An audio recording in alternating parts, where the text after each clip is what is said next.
بسم اللہ الرحمن الرحیم۔ کشمیر ڈیجیٹل کے پوسٹ کارڈ کے ساتھ میں ہوں راجہ افتخار۔ آج ہمارے ساتھ موجود ہیں پاکستان تحریک انصاف آزاد کشمیر کے رہنما ملک محمد نصیر امان ایڈوکیٹ۔ ملک صاحب، کشمیر ڈیجیٹل کے اسٹوڈیو میں ہم آپ کو خوش آمدید کہتے ہیں۔ Thank you sir. آپ کا تعلق تحریک انصاف سے اور ایک متحرک رہنما بھی ہیں اور وکالت سے پیشہ ہے آپ کا۔ آزاد کشمیر میں 2021 میں تحریک انصاف کی حکومت بنی تھی 32 اراکین اسمبلی کی حمایت کے ساتھ، اور 2 سال گزرنے کے بعد اور 3 وزیر اعظم تبدیل ہونے کے بعد اور 28 اراکین اسمبلی نے اپنی سیاسی وفاداریاں تبدیل کر دیں۔ اب آپ سے سوال ہے کہ کیا ان پہ فلو کراسنگ کا ایکٹ لگ سکتا ہے؟ رائے صاحب، بہت شکریہ، آپ نے بڑا نازک اور احساس موضوع چھڑا ہے۔ لکیلی میرا تعلق بھی پاکستان تحریک انصاف آزاد جموں کشمیر سے ہے، اور میں اس کا بانی کارکن ہوں، اس وقت وائس پریزیڈنٹ ہوں، سینئر وائس پریزیڈنٹ ڈسٹرکٹ نیلم۔ تو سب سے پہلے تو میں آپ سے یہ گزارش کروں گا کہ ان سرکمسٹانسز کی طرف جو ہے نا وہ ہمیں توجہ دینی چاہیے کہ وہ کیا حالات تھے جس میں پاکستان تحریک انصاف آزاد کشمیر کی گورنمنٹ جو ہے وہ چینج ہوئی، شفل ہوئی، اور یہاں سے لوگ دوسری طرف چلے گئے۔ تو وہ اس کی معروضی حالات جو ہے اس کو جائزہ لینا چاہیے تاکہ سبق حاصل کیا جائے، کارکنان بھی سوچ سکیں، پولیٹیکل انٹیلیجنسی اور پلس جو پبلک ہے، جو ووٹرز ہیں،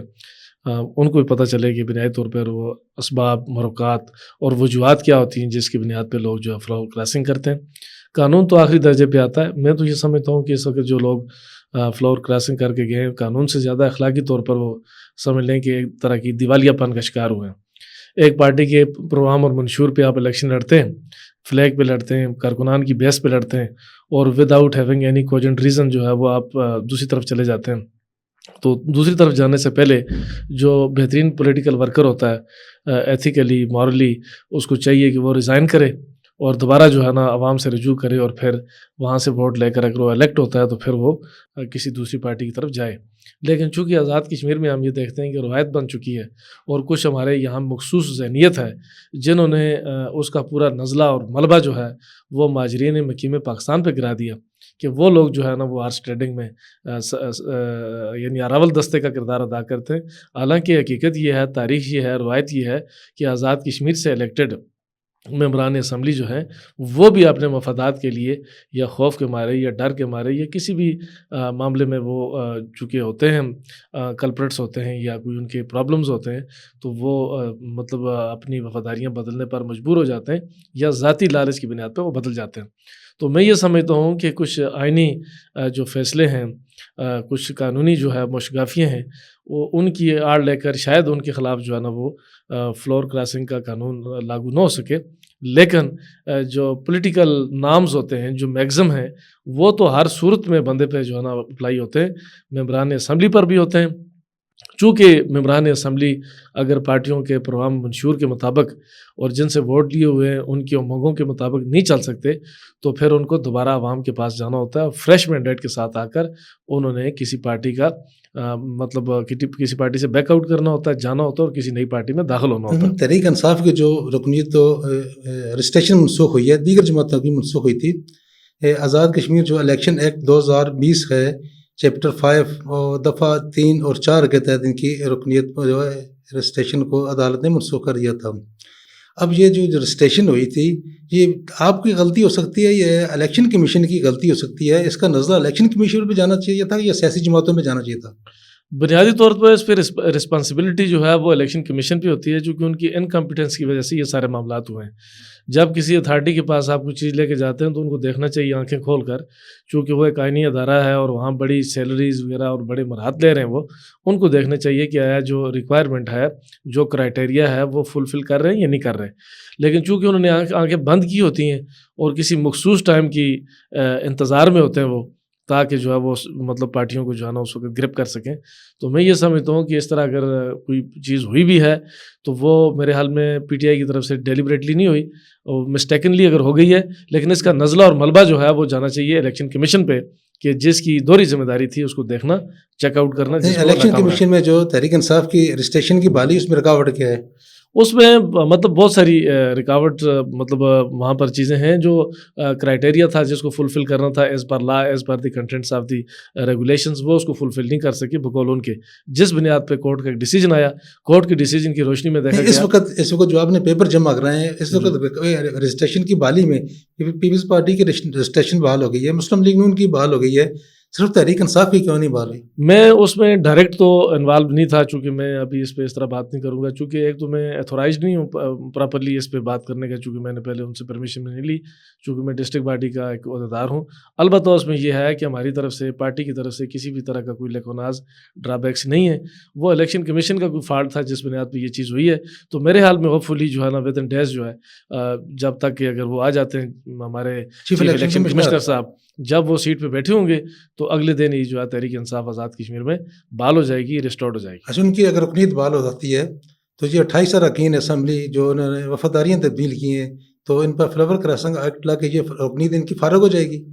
اگر وہ بحال ہو جاتا ہے اس میں دیکھا جائے گا اس وقت کے حساب سے کہ انہوں نے جو فلور کلاسنگ کی ہوئی ہے، تو اس وقت پھر یہ دیکھا جائے گا قانونی طور پر کہ آیا اس رجسٹریشن سے پہلے، چونکہ وہ تو ظاہر پارٹی کے منشور پروگرام اور ٹکٹ پہ الیکٹ ہو کر آئے ہیں، اگر اس دوران ان کے خلاف پراپرلی جو ہے نا وہ پراپر مجاز فورم سے رجوع کیا گیا ہے اور ایک سفیشینٹ جو ہے وہ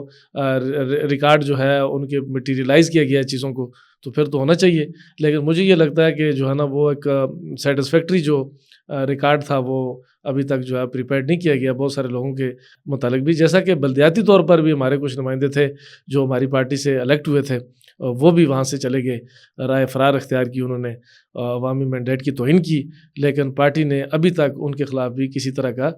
کوئی شکایت جو ہے کمپلینٹ جو ہے وہ جمع نہیں کروائی پراپر فورم پہ۔ اس وقت آزاد کشمیر کی جو صورت حال ہے، وزیر اعظم آزاد کشمیر 3 ممبران اسمبلی کے ساتھ وزیر اعظم ہاؤس میں بیٹھے ہوئے ہیں، وزیر حکومت کر رہے ہیں، جبکہ ان کے اگینسٹ ہیں جو وہ تقریباً 50 ممبران اسمبلی ہیں۔ تو اس صورت حال میں کیا دیکھ رہے ہیں ایک وکیل کی حیثیت سے؟ تو یہ جو حکومت بن رہی ہے ہو رہی ہے، عدم اعتماد ابھی نہیں ہو رہا، یعنی یہ کنفرم خبر ہے کہ عدم اعتماد ابھی رک گیا ہے، وزیر اعظم یہی رہیں گے، تو صورت حال کیا بنے گی آگے جا کے؟ دیکھیں رائے صاحب، سچویشن جو بھی بنے، لیکن جو آزاد کشمیر کا آئین ہے اس کے تحت جو بننے والی اسمبلی ہے، گورنمنٹ ہے، اس کو بے توقیر اور بے وقت کیا گیا ہے۔ وہ آئین کے فریم ورک کے اندر رہنے والے جو ممبران اسمبلی انہوں نے بھی کیا، گورنمنٹ نے بھی کیا، انتظامیہ نے بھی کیا، اور پلس پبلک میں جو نان پولیٹیکل ایکٹرز ہیں جو سو کالڈ، تو انہوں نے بھی جو ہے آزاد کشمیر کے اس مقدس ایوان کو بے توقیر کیا۔ اور ابھی آپ دیکھتے ہیں کہ کچھ پچھلے عرصے میں اس طرح کی ایکٹیویٹیز ہوئیں جس میں آزاد کشمیر کے کنسٹیٹیوشن کو، آزاد کشمیر کی اسمبلی کو، آزاد کشمیر کی گورنمنٹ کو بائی پاس کیا گیا، اور پاکستان سے اور آزاد کشمیر سے کچھ لوگوں نے آپس میں مذاکرات کیے۔ تو ہم یہ سمجھتے ہیں کہ گورنمنٹ آف پاکستان کی طرف سے اور آزاد جموں کشمیر کے عوام جو ہیں اس کا ایک سیکشن ہی سمجھ لیں، انہوں نے جو کام کیا ہے اس کو آزاد کشمیر کی اسمبلی کے ممبران کے یا گورنمنٹ کے ذریعے ہونا چاہیے تھا، اس لیے کہ جو لنکیجز ڈیولپ کرتے ہیں وہ آزاد کشمیر کی حکومت گورنمنٹ پاکستان کے ساتھ کرتی ہے۔ ہم چونکہ آپ جس طرح کہ جانتے ہیں کہ UNCIP کے تحت پاکستان کے پاس ایک لوکل اتھارٹی کے طور پر ہے، اور لوکل اتھارٹی کو ریپرزینٹ کرتی ہے آزاد کشمیر کی گورنمنٹ، اور اگر ہم گورنمنٹ کو خود یہاں کے رہنے والے لوگ جذبات میں آ کر یا خدا نخواستہ کسی کی ایما پر ہم اگر اس گورنمنٹ کو کمپرومائز کرتے ہیں، آئین کو کمپرومائز کرتے ہیں، اسٹیٹس کو کمپرومائز کرتے ہیں، تو پھر جو ہے وہ یہ ہم سمجھتے ہیں کہ اس سسٹم کو، تحریک آزادی کو لپیٹنے والی بات۔ یہاں کے عوام کو بھی جو چیز منوانی ہے گورنمنٹ پاکستان سے، جو پیغام پہنچانا ہے یا کوئی وہاں سے سہولت لینی ہے یا کوئی یہاں سے سہولت کے علاوہ کوئی چیز کرنی ہے، تو ان کو ایکسٹرا کانسٹیٹیوشنل میئرز کے ذریعے نہیں لینا چاہیے، بلکہ with in the frame work of the constitution of action committee کا جو معاہدہ ہے، حکومت آزاد کشمیر اس کی پابند نہیں ہے، اس پہ عمل درآمد کرے یا نہ کرے؟ میرے حال میں تو حکومت آزاد کشمیر کے لیے تو وہ اجنبی سا معاہدہ ہی ہوگا، ظاہرہ وہ کس فریم ورک کے تحت، کس قانون کے تحت، کس آئین کے تحت جو ہے وہ بات کریں گے، ظاہرہ یہ ہمارے آزاد کشمیر کے مطلب آئین سے باہر والی بات ہے۔ میں نے جیسا کہ عرض کیا آپ کی کہ آزاد ریاست جموں کشمیر میں ایک حکومت ہے، اور حکومت جو ہے اس ریاست کی، جس کو ہم آزاد ریاست جموں کشمیر کہتے ہیں، ریاست کی ریپریزنٹیٹو ہوتی ہے گورنمنٹ۔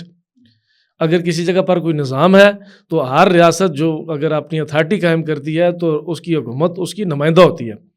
تو اگر حکومت کے پیرالل آپ نے کوئی نظام بنایا ہوا ہے تو اس کو اگر کوئی ریکگنائز کرتا ہے تو اس کا مطلب ہے وہاں دو گورنمنٹس کام کر رہی ہیں۔ تو ہمیں یہ سوچنا پڑے گا سیاسی کارکنان کو اور جو لا کے اسٹوڈنٹس ہیں آئینی ماہرین ہیں ان کو دیکھنا چاہیے کہ آزاد کشمیر میں ایکشن کمیٹی دراصل حکومت کر رہی ہے یا آزاد گورنمنٹ کر رہی ہے. اگر آپ ان میں ڈفرینشیٹ نہیں کر سکتے تو اس کا مطلب ہے پھر آزاد کشمیر حکومت کا کوئی وجود یہاں پر قائم نہیں ہے. ایکشن کمیٹی نے اب وہ الیکشن میں حصہ لینے کا اعلان بھی کر دیا. اب الیکشن شیڈول کو زیادہ سے زیادہ کوئی 7 ماہ رہ گئے ہیں. یہ جون مئی اور جون میں یہ الیکشن شیڈول کا اعلان ہو جائے گا. اب ان کو الیکشن میں آ کے اکثریت حاصل کر کے خود اس معاہدے پہ اس طرح کی جو مراحت دینا چاہتے ہیں عوام کو دینا چاہتے وعدہ کیا ہے یہ خود آ کے کریں. میری گزارش یہ ہوگی کہ اگر کوئی بندہ آ کر کنسٹیٹیوشن کو چینج کرنا چاہتا ہے, کوئی اس میں ریفارمز لانا چاہتا ہے, تو اس کو ایک پروگرام منشور کے ساتھ جو طے شدہ طریقہ کار ہے اس کے تحت اپنے آپ کو پارٹی رجسٹرڈ کروانا چاہیے, عوام کے پاس جانا چاہیے, عوام سے مینڈیٹ لے کر آنا چاہیے. پھر آپ جس فارم کی پریزیڈنشل فارم آف گورنمنٹ لائیں, پارلیمنٹری فارم آف گورنمنٹ لائیں یا کسی اور انقلابی طرز کی گورنمنٹ لانا چاہیں تو آپ کو اختیار حاصل ہے. لیکن جو الیکشن میں پارٹیسپیٹ کیے بغیر, الیکٹ ہوئے بغیر, کنسٹیٹیوشنل فریم ورک سے آؤٹ جو چیز آپ کریں گے تو اس سے آزاد کشمیر کا اسٹیٹس کمپرومائز ہو جائے گا, جو بڑی قربانیوں کے نتیجے میں یہاں پر ہمیں ملا ہے. وقت کم ہے لیکن ایک آخری سوال ہے کہ آزاد کشمیر کے آئین میں اعتماد اور عدم اعتماد کے علاوہ اور کوئی چیز نہیں ہے. یعنی کیا اس میں اس وقت وزیر اعظم آزاد کشمیر اکثریت کھو چکے ہیں, 3 ممبران اسمبلی کے ساتھ حکومت کر رہے ہیں, یہاں اس آئین میں اعتماد کے ووٹ کا جو شک ہونی چاہیے؟ میں یہ سمجھتا ہوں کہ جمہوری نظام میں قانون کے ساتھ ساتھ اخلاقیات بھی ہوتی ہیں. تو آزاد ریاست جموں کشمیر کے وزیر اعظم کو دیکھنا چاہیے کہ اگر وہ اکثریت کھو چکے ہیں تو اخلاقی طور پر ان کو اسمبلی ڈیزالو کر دینی چاہیے یا خود کو حکومت سے الگ کر لینا چاہیے.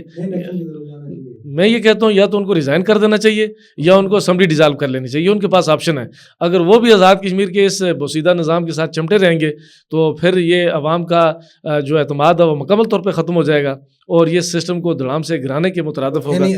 اسمبلی طور کے نیڈ مینڈیٹ حاصل کرنے کے لیے یہ آرس ٹریڈنگ کا جو اس سے بچیں. میں یہ سمجھتا ہوں کہ اس وقت نئے فریش مینڈیٹ کی طرف جانا سب سے بہترین جو ہے وہ طریقہ کار ہے اور عوام کے پاس جانا چاہیے. موجودہ کنفیوژن جو ہے اس کو دور کرنے کے لیے یہی طریقہ ہے کہ پبلک جو ہے وہ ری الیکٹ کرے لوگوں کو, تاکہ وہ اسمبلی میں پہنچ کر جو عوام کے مسائل ہیں ان کو بھی حل کریں اور آزاد کشمیر کے عوام کو جو سہولیات ہیں وہ بھی دیں اور آزاد ریاست جموں کشمیر کے کنسٹیٹیوشن کے مطابق آزاد کشمیر کی حکومت کی نمائندگی بھی کریں. بہت بہت شکریہ آپ کا تشریف آوری کا. ناظرین, آج کا پوڈ کاسٹ آپ نے دیکھا,